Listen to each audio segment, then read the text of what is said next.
Hello students, welcome back to the next session, the next class. Here we are going to deal with the concept of OOPs, that is the basic concepts of OOPs which you have already done earlier, or rather the last year, the first year syllabus, that is basic concepts of OOP. Now the drawbacks of the earlier programming techniques is what made the engineers to think differently and to produce a new programming language, and the output of this was your OOP, that is object oriented programming technique, or in short we call it as OOP. The main part of this object oriented programming is to create an object in code that has certain properties and methods. So the importance is on the properties and methods. While designing, we try to see the whole world in the form of objects. Now for example, you have a pen. Pen is an object which will have certain properties. Pen is an object which has certain properties like the color, the size, etc. It also has certain methods like how it writes, the thickness, thinness, all these things. That becomes your behavior or the methods. We had earlier, why did they introduce this OOPs? What was the difference between your earlier programming techniques and this OOPs? So which were the earlier programming techniques? Now earlier programming techniques, that is, we had your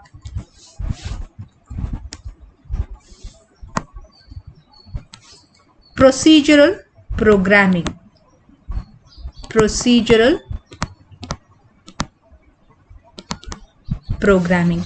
Now what was the main focus here? The main focus was on processing of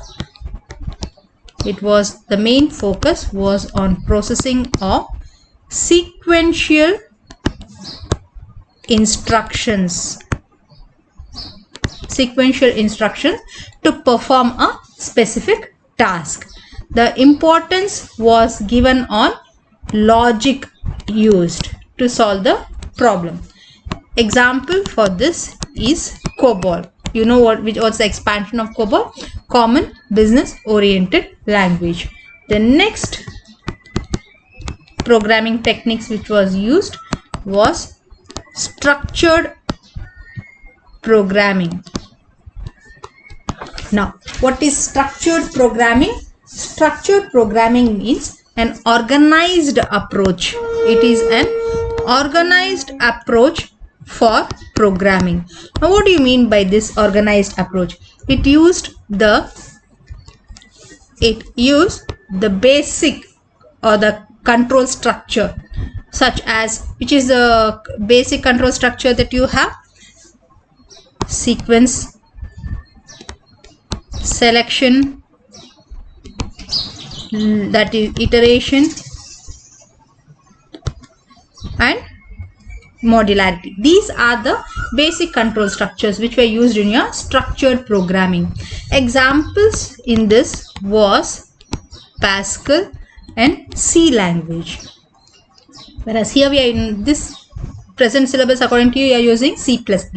But earlier it was C, which was a structured programming. So a new way of thinking about the programming to overcome the problem of structured programming is your OOP technique. It views the problem in terms of objects rather than the procedures for doing it. It also makes the software reuse possible and faster, adaptable. The basic components of object oriented programming are your object and class. Now what is an object?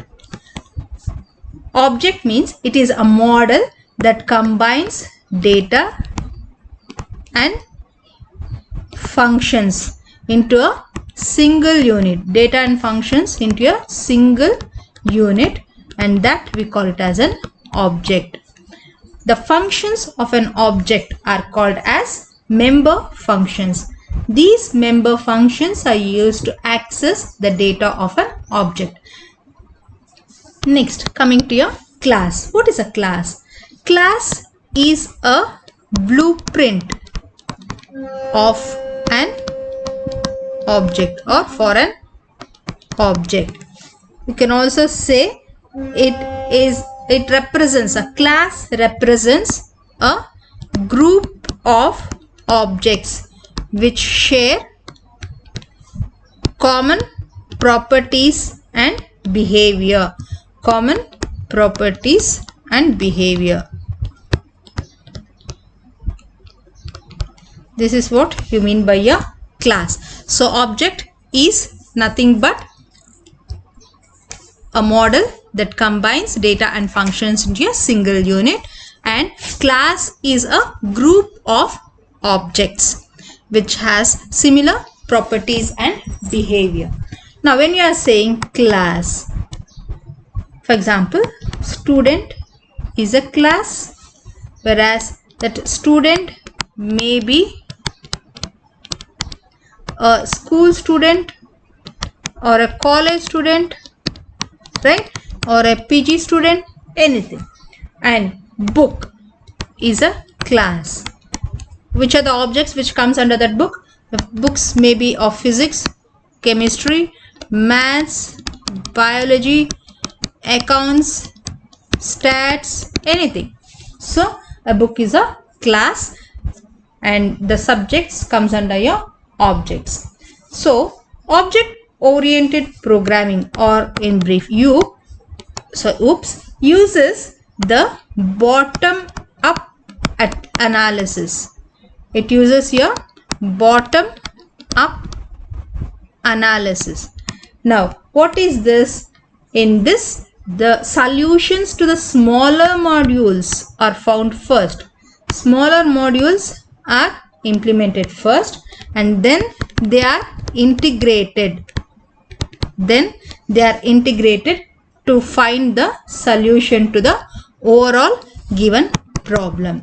Then you find the solution to the overall problem. First find the solution for the smaller modules, then integrate them and get the overall solution. That is what you mean by your bottom up analysis, and it is the opposite of your top down analysis. You know what do you mean by top down analysis? You are breaking it into parts and then solving it. That is your top down analysis.